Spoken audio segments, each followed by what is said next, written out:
Right. What you need to know this Thursday morning begins in Dallas, where the Cowboys officially sort of have one of their new defensive weapons in the fold. Aldon Smith, who has been out of football since 2015 when he was suspended for a minimum of a year but unable to effect reinstatement after that, conditionally reinstated by the National Football League. He has had multiple violations, arrests. He's had positive tests. He's had off-field incidents galore. And now he's getting a chance at the age of 30. He turns 31 later this year to come back and be a difference maker for the Dallas Cowboys. And a lot of people are still confused about why he wasn't back sooner because of the new substance abuse policy that eliminates suspensions for positive tests. The problem is for anyone who was already in that suspended status, that indefinite suspension where you're out for a minimum of a year, and there are plenty of great players who are in that category, nothing changed. You didn't get amnesty. You didn't get a reset to zero. You didn't get a clean slate. You still had to get your reinstatement through the old system, and nobody really knew what the NFL was going to do by way of reinstatement in a new substance abuse policy because the commissioner has full discretion with no deadline as to when he has to make a decision. It was the same as it always was. So this may be an indication, Chris, that for some of these guys that are still floating around out there, whether it's Randy Gregory, whether it's Josh Gordon, whether it's Martavis Bryant, maybe there's going to be a pathway back into the NFL. But for Aldon Smith, the path is there. He has an opportunity, but we've talked about this before when he landed with the Cowboys. Guy hasn't played in more than 4 calendar years. What can we reasonably expect from him? Yeah, I mean, I think that's the big question. I mean, a star, I mean, a big time star before all the off the field issues and everything started to pile up to where, yeah, he's missed a lot of time. I don't know what we can expect to him. I don't have high hopes. And I don't say that to be disrespectful to Aldon Smith or anything like that. And again, I'm not going to sit here and try to tell you I'm the specimen or athlete that Aldon Smith is, but I can speak to my experience of being outside of the NFL or being in the NFL but unable to play for a long period of time. And when I got first thrown back into the fire, I'm only playing quarterback too. That's a little different than having to play defensive end and be strong and explosive. I felt like the game was moving a million miles per hour. It was like the first time I had played football ever again. It is a tough adjustment. It really is. Let alone that's just practice. A game and you get into midseason form and things, that's a whole nother level of intensity and scrutiny and paying attention to details, the technique and all those things. So really, I almost look at it like this, Mike. If he makes the team, I think that is a win, period. I'm not so sure he makes the team, but if he does, I go, wow, that's an unbelievable feat for a guy that's been out of football for this long. And the other thing to remember under this new substance abuse policy, even though no players will be suspended for positive tests, for players who were indefinitely suspended and now get reinstated, any violation opens the door to another indefinite suspension. We'll see how the NFL handles it. There had been a trend in recent years, Chris, where, and the NFL didn't publicize this, they didn't broadcast it. I think when the ratings dropped in 2016 and then again in 2017, the NFL realized, should we really be going out of our way to try to keep great young players off the field because of marijuana or some other non-PED that they may be using? And I sense they were working with guys that otherwise could have been thrown back out after a reinstatement. It's supposed to be a very, very fine line once you're back in. One false move and you're back out.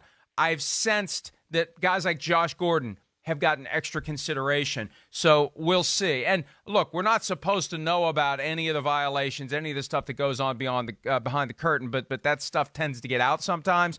We'll see what kind of lenience or not the NFL will apply to a guy like Aldon Smith now that he's back in. But here's hoping that if he fails, it's not because of off-field issues. It's if he just can't do it, because 5 years have passed and he's going to be 31 and the game is too fast and the game has passed him by, so be it. But I hope he gets a chance to stand or fall on his own merit physically, not anything else.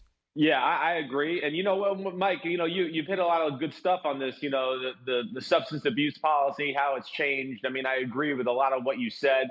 And then, at face value, when I first saw, the new rules, I thought, Well, that's bullcrap. Why shouldn't Aldon Smith and Josh Gordon just be able to walk right back into the league and play? But, as a human, and as you sit there to think about it, the NFL, they're doing the right thing here. They are. And even though the rules have changed, we don't want to just open the floodgates for guys that have had real issues and demons dealing with substance abuse issues. We don't. I mean, we don't want to be like, oh, hey, we changed our rules. We know you've had issues. Hey, come right in and here you go. You can ruin your life again like a kid in this candy store. Just start taking drugs and going crazy.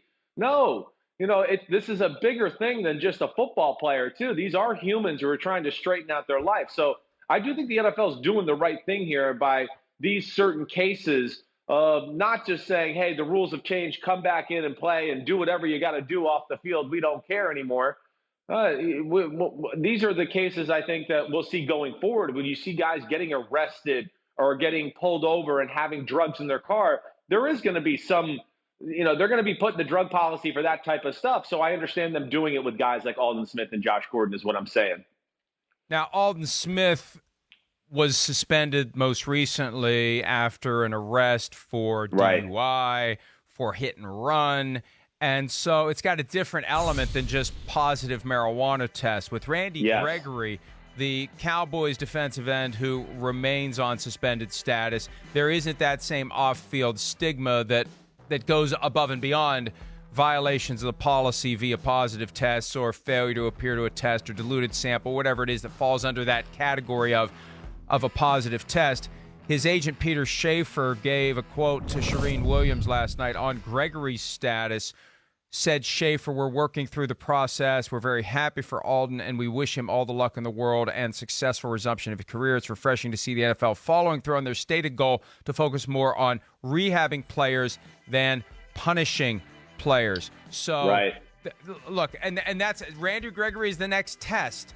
Some people out there think Gregory's not getting back in. Well, I look at it, I say, if Aldon Smith's back in, then Gregory should get back in. They all should get. They should find a way to give all these guys a clean slate.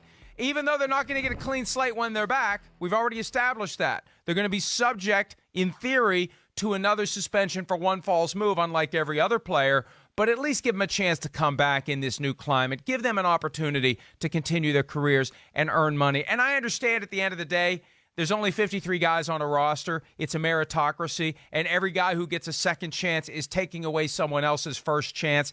If this guy is better, if he's more worthy and more deserving of a roster spot, give him that opportunity. I don't even want to use it in terms of second chance because I'm not a big believer, especially if we're only talking about violations of the substance abuse policy where guys are on their own time in the offseason and they're still subject to testing for things that shouldn't matter to the National Football League, things that are illegal in a bunch of the states where the NFL now does business. Why the hell does the NFL even care about this? Some say it should be gone altogether, that it's their business. And you know what? If they're high all the time and they can't get their job done, then they're subject to getting cut because they're not good enough. But, I mean, look, to the extent that some of these guys are chronically under the influence of marijuana and there's still badasses on the field, more power to them if they're pulling it off. So this isn't something the NFL is doing for safety reasons. It's not being done for competitive reasons. It's not being done for any reason other than years ago the NFL decided we need to create this example for all the kids out there because of the war on drugs. And they've kept it ever since. And hopefully one of these days, Chris, they'll just get rid of it altogether. Yeah, well, Mike, I'm with you there in that fight. There's no doubt about that. And, with Randy Gregory, I bet you are, Panama Red. You know it. I am. And listen, Mike, to further off of something else you said, I had teammates, I have never, ever been like that, even with my smoking. I am an end of the day, end of the week type smoker. It's my reward for working hard and whatever it may be. But I had teammates who, hey, yeah, they smoked before they came to work in the morning for before practice. Might have even smoked a little at lunchtime while we're at the facility and doing all that. And I can really sit here and attest and say they were better off like that than being like on edge, crazy, crazy energy and just mad and angry. Like there was some guys that were better off like that. I'm not saying that's for everybody, and I'm not sitting out here trying to say, hey, that's the right way to live. I'm not. I'm just saying for some people it works. With Randy Gregory, first off, I do give him more of a fighting chance than Aldon Smith as far as being successful and playing in the league. Yeah, he's missed what, 2017 and 2019, right? So he's played 3 of the last 5 years. That's not as big of a gap as far as Aldon Smith's concerned. And then, Mike, to what you said too, if Aldon Smith's allowed in, Randy Gregory certainly should be allowed in. None of his stuff has, led to off the field, arrests and things like that with the law or anything like that. It's been purely marijuana. And I've been around Randy Gregory a little bit. He is as nice as they come. And I think that's why Dallas has been so loyal to him. Jason Garrett was loyal to him. I think the Jones family, the same reason. This kid's got a lot of good in his heart. He really does. You could see it. When I was around him, I knew it within the first 5 minutes I was talking to him. So I, of course, would love to see it. This is the perfect guy you want to see get that second chance or continue to further along his career. And let alone, hey, the other thing I'll say too, the Cowboys, they need one of these two guys to kind of come through. They're a little short of the defensive end area. So it would be nice if one of them could make the team and actually contribute.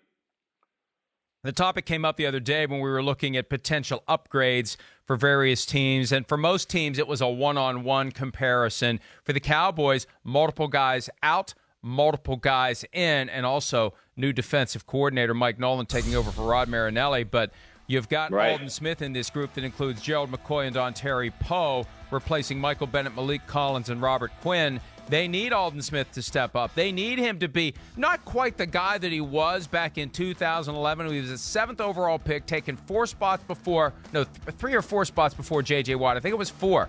J.J. Watt was 11 to the Texans. Aldon Smith was 7 to the 49ers. He was averaging, Chris, nearly 1 sack per game for like 2 seasons before his career was derailed. That is incredible. It's incredible. Mike, I classify Aldon Smith as one of those guys where the first time you see him in person, it was like the Julius Peppers effect to me. I just went, damn, I just didn't realize he was that big and that long and, muscular and quite that specimen. He was truly a special player on the way. And this is where I saw him. That was in New England right there. He was on his way to superstardom.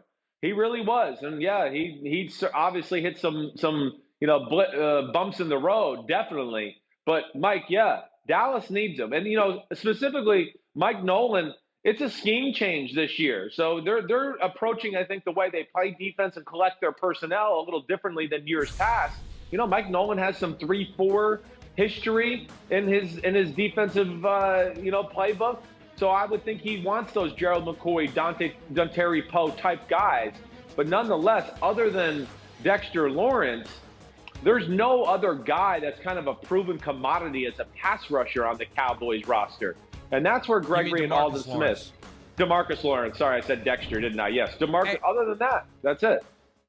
There's that stat we just showed, 33.5 sacks. I did the math real quickly. There's a chance it's wrong, but I do believe 14 and 19.5 together is 33.5. 32 games. Not too shabby for Aldon Smith to the start of his career. So reason for hope for the Dallas Cowboys. They've got Aldon Smith back conditionally, technically, but look, it's always conditional when a guy has been suspended for more than a year and is and then has been reinstated. They're hoping that they get Randy Gregory back. I've looked into Josh Gordon's status because that's the guy that the fans get most excited about because of fantasy football. I mean, let's face it, he's a guy who actually gets the football in his hands on a regular basis, and he was phenomenal. He had more receiving yards in one season than Terrell Owens and Randy Moss had in their best seasons in their Hall of Fame careers. That's how good Josh Gordon can be. Trying to figure out his status. Agent referred me to the lawyer. Lawyer ghosted me. Thanks for nothing. We'll keep on that and see whether or not there's anything percolating with Josh Gordon. Lawyer ghosted lawyer. I love it. Yeah. Bam. Yeah.